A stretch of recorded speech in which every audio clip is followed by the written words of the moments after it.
This is Beverly Hills. And here come the Beverly Hillbillies.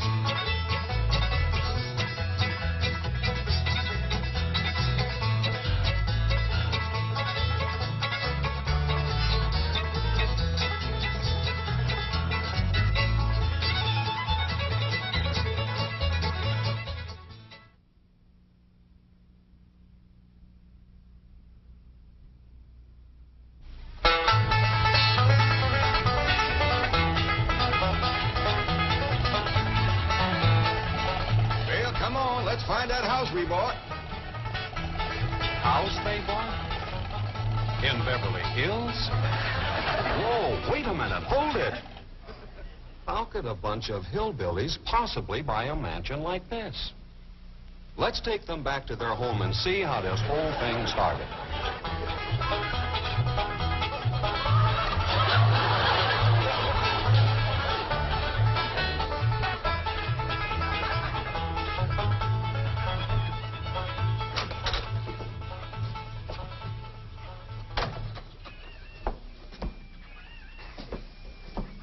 Kid, you gotta do something about that young'un of yourn.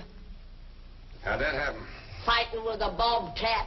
Get hurt? I reckon so. It went limping off on 3 legs. I swear I don't know what I'm gonna do about that girl. Well, the first thing to do is to get her into a dress. She's getting too big to be wearing man's duds. Looky here. She's done popped the buttons off of her shirt again. Well, Ellie Mae carries herself proud, with her shoulders throwed back. It ain't her shoulders that's popping these buttons. Fully growed up, rounded out, female won't. Time she started acting like one. Well, one of these days, some boy will come along and start courting her. They came courting when she was 12. What did she do? She whopped the tar out of them. Well, it ain't fitting. Girl running around as wild as a cougar, wrestling, fighting, and hunting. She ought to be doing woman's work. Helping me with the steel. Well, I'll speak to her. Oh, that reminds me. Better go down and stomp out the fire under that mess. Hold on now, Granny. You ain't gonna stomp out no fire like that, are you? Huh? Oh, of course not. Don't want to burn the shoes. Huh? Granny, somebody open the door. Howdy, Pa. What you got there? Stranger? Where'd you get him? I beat him with a rock. Where? He was skulking around down by the slough. Figured he might be a revenue. He ain't no revenue. Then can I keep him? Of course not. Well, I caught him. Don't matter. Well, he won't be no trouble. I could keep him out in the smokehouse. Ellie Mae, you can't keep people like they were dogs and cats. Ooh. Ooh, ooh. Ow, ooh, that hurts.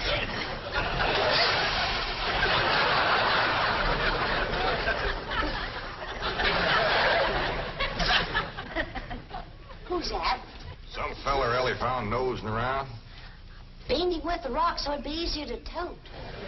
They're fellas from the petroleum company. What's a petroleum? I don't know. He asked me if he could do some wildcatting down by the slough. I said, help yourself. We're glad to get rid of the critters. What'd he say? He kind of laughed. The last on him, there ain't no wildcats down there at that slough. No, it's too full of oil. Oh, what happened? Well, Sure, it's a Clampett place. I'm Jed Clampett, my young'un Ellie Mae, and Granny. Granny says you've been doing some wildcatting. there's no need to. Mr. Clampett, that swamp of yours is full of oil. I could have told you that. Well, my company would like to pump it out. Yeah, I'd like that too, but I just can't afford to have it done. No, you don't understand. You see, you wouldn't have to pay for it. Oh, I don't take favors from strangers. No, Mr. Clampett, you see, you're a very rich man. How big a rock did you bean him with? No bigger than a hedge apple. Listen, I've got to call my office in Tulsa. Have you got a telephone? A what? A telephone? Well, maybe one of your neighbors has one. It's well, down in this country, it's probably a box attached to the wall. And, you talk into it, and they can hear you in Tulsa. Maybe you better sit down for a spell. Oh, I haven't time. Listen, where's the nearest airfield? Airfield? You know, Granny, that's one of them there fields sets up in the air. Oh, never mind. I'll find it myself. Listen, now don't you sell that swamp till you hear from me. I'm flying to Tulsa. Now he thinks he's got wings.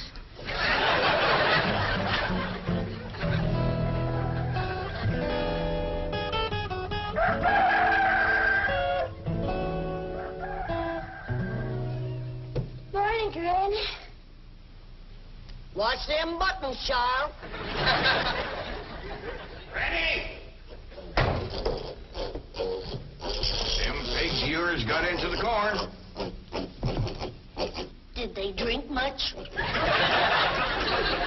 I reckon they did. This here old fellow was kicking blue blazers out of the mule. That's the trouble with razorbacks. They's such a mean drunk.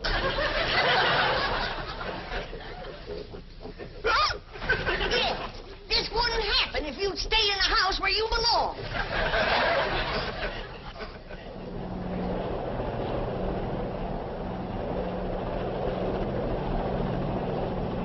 There it is, Mr. Brewster. From the tests and surveys, I'd say that's going to be one of the richest pools since East Texas. News like this is bound to get out. Let's go down and get Clampetts' name on a deal. Where's the gun? Where's the gun? Oh, there. What's the matter? You want to see what just flew over Blueberry Ridge? What? The dad-blamedest biggest bird you ever laid eyes on. Probably just an overrode chicken hawk. Chicken hawk, nothing. That thing could make off with a hog. Hurry up, put that gun together. No room to land near the cabin, Mr. Brewster. It's too rocky and hilly. Then let's get the sling ready to be lowered. Well, Mr. Brewster, that might be dangerous. Hang the danger. We're going to be the first oil company down there if it kills you. Me? Don't worry. If it's safe, I'll follow you. Granny, I see it. There it is. Land of mercy, look at that. What you doing, Granny? That thing's only got one claw, but danged if it ain't grabbed up a man. Hurry, Pa, it's my stranger. Where is it? Just flew over the house. I'll get it on t'other side.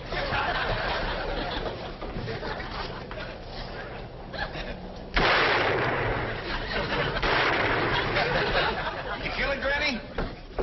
No, but I made it drop that stranger.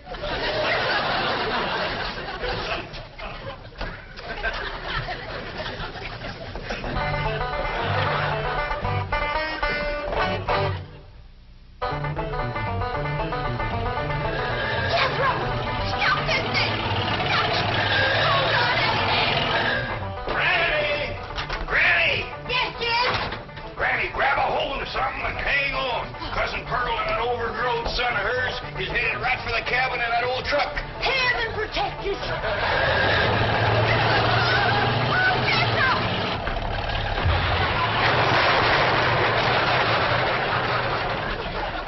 Did they hit us, kid? No, but I think they sure want the chicken house. Ted, I'm sure sorry about the chicken house, but nobody gets hurt.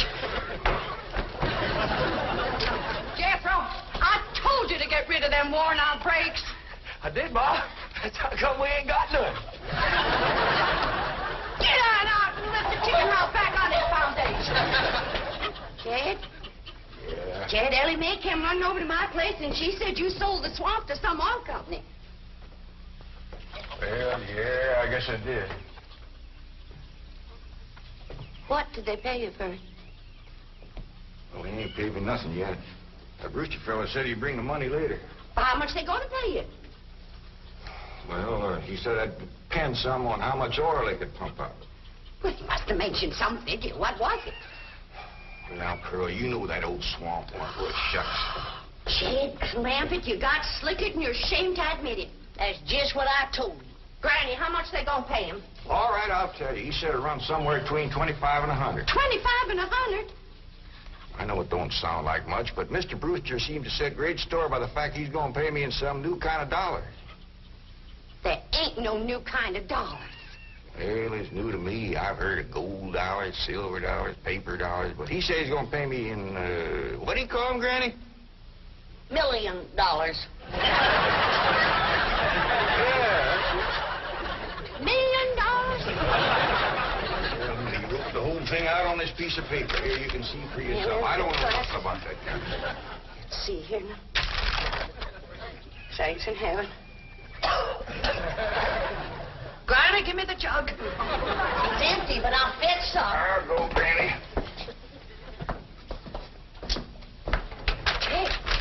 Jed, you're a millionaire. A millionaire. Yeah, that's what that Brewster fella kept calling me. I didn't know just how to take it. He meant you're rich. Me? The richest man in these hills. Maybe in the whole state. Oh, Jed, you can have anything you want. Do anything you want. Go any place you want. Yeah, that's another thing he kept saying. He said he reckoned I'd be moving away from here soon. What do you think, Pearl? You think I ought to move? Jed, how can you even ask? Look around you. You're 8 miles from your nearest neighbor. You're overrun with skunks, possums, coyotes, bobcats. You use kerosene lamps for light. You cook on a wood stove, summer and winter. You're drinking homemade moonshine, washing with homemade lye soap. And your bathroom is 50 feet from the house, and you ask should you move? Yeah, I reckon you're right. Man, be a dang fool to leave all this.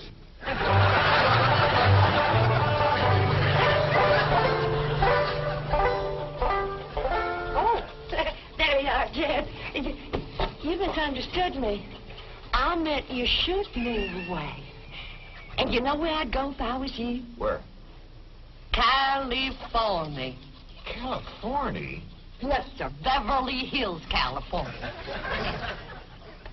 Jed, remember the time that your pa took us to Eureka Springs to see the movie picture? Yeah. Well, the actors that make them movie pictures live in Beverly Hills. Go on. Yes, sir. Well, doggies. Ain't that be something? Living in the same neck of the woods with old Tom Mink. It sure would. And we could come visit you. You know what else they say about California? What? It don't get cold out there. What don't get cold out there? Nothing don't get cold out there. They don't have no snow or no ice. Can't they bring some in? They don't want it. That's why it'd be so good for Granny. Remember last winter when she slipped on the ice and broke her hip? Yeah, poor old woman. She was limping for 2 days. Well, that couldn't happen in California because they don't have no ice. How come? I don't know how come. But Granny'd sure like it, and we could visit you.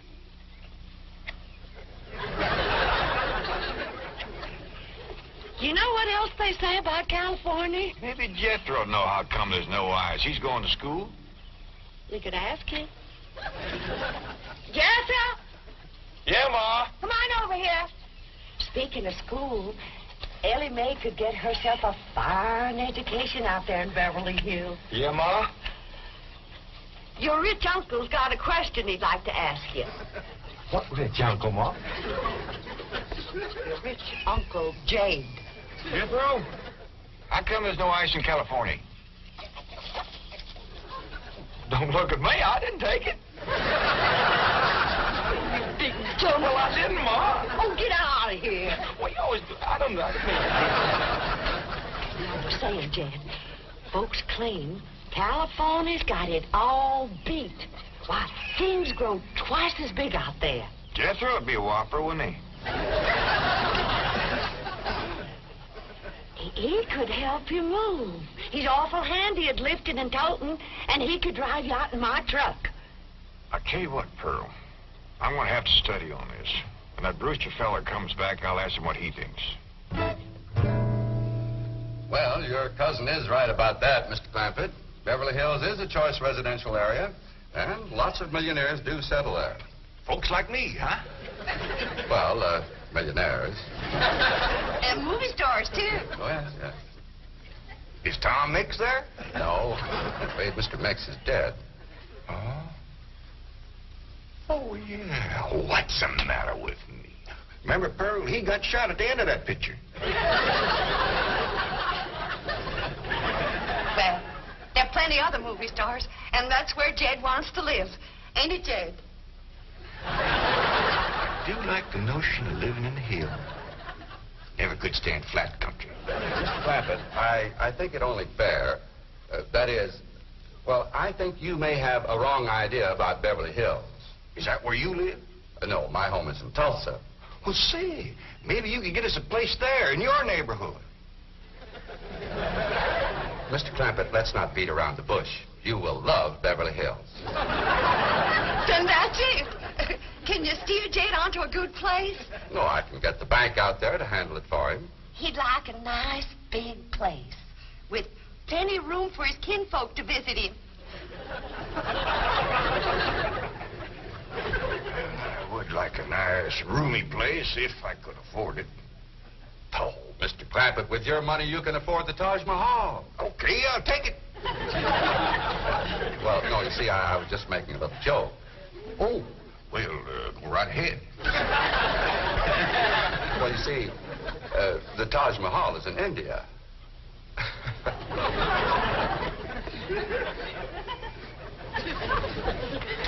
Mr. Brewster, you're a nice fella, but I've heard better jokes.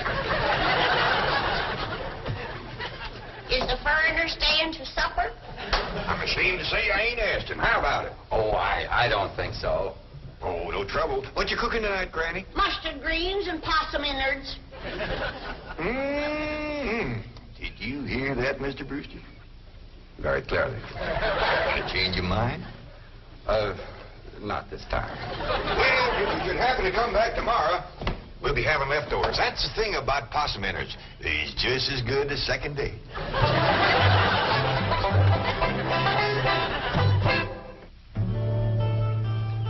Ellie, if old Duke sits there with you, there ain't gonna be room for Granny. Oh, that's all right, Paul. Granny ain't gone. Who says she ain't? She says she ain't. That's right, Uncle Jed. She's just sitting on the back porch in her rocker, and she says that's as close to California as you're going to get her. We'll see about that. Dang if I ain't got me the muleyest women folk. We ain't never gonna get there.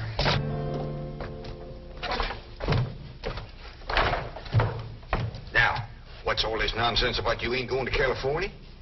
Ain't no nonsense to it.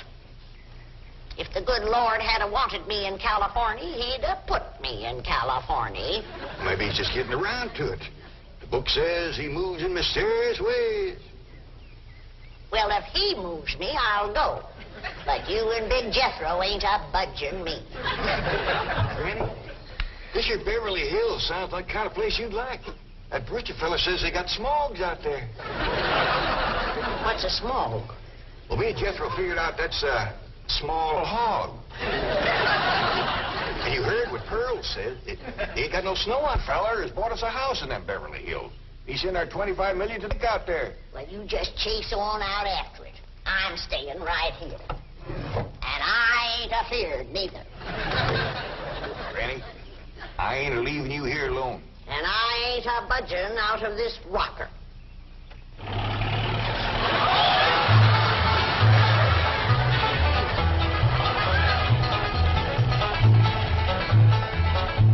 Jethro, what does that sign say? It says Beverly Hills. You hear that, Granny? We're there. They call them hills? Why, we got moles that can push up higher ridges than that. Well, leastways, it's hills. We'll be among our kind of folks.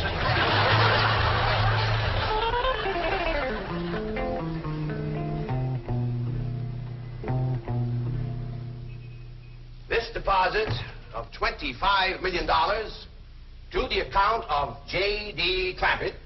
J.D.? As in Rockefeller. Elevates us to third position in capital assets and assures our bank of... Come in. Oh, I'm sorry to interrupt, Mr. Drysdale. All right, Taylor. Well, are we all set to give the Clampetts a red carpet reception? Well, I'm afraid Mrs. Drysdale still isn't too happy, sir. Yes, I know. Oh, my wife is very upset that I got the estate next to ours for the Clampetts. Says I don't even know what kind of people they are. Do you? I know to the dollar what kind of people they are. They're my kind of people. Loaded. Taylor, have the gardeners got the grounds in order? Yes, sir. But I'm afraid that's another thing your wife is upset about. Oh? Well, you see, your gardeners have been working on their lawn all week. Why, they've mowed it, trimmed it, fed it, clipped it. I don't care if they lather it and shave it. This is the most beautiful mansion in Beverly Hills. I want every square inch of ground within those walls in apple pie... Yes? Oh, hello, Margaret. No, dear, I'm very What? Oh, good heavens, did you call the police? I'll be right there. What happened? The Clampett estate is being invaded by a band of outlaws. Invaded? Yes, they're holding the gardeners at gunpoint.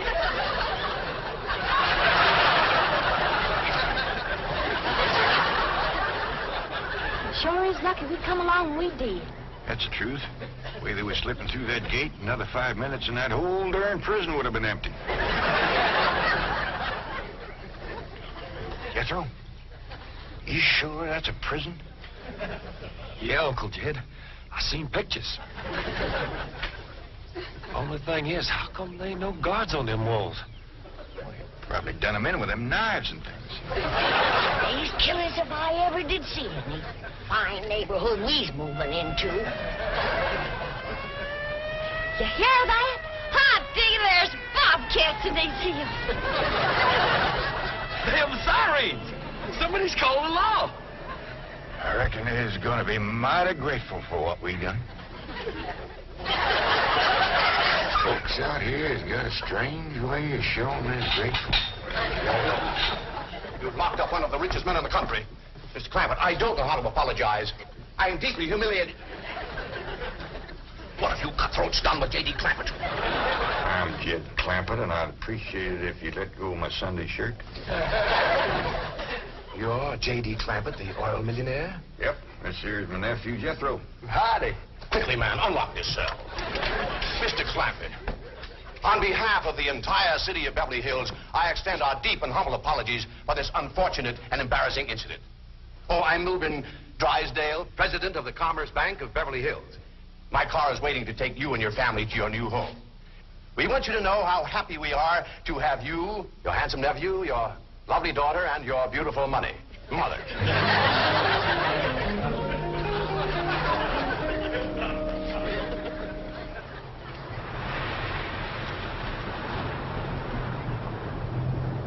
Wait a minute!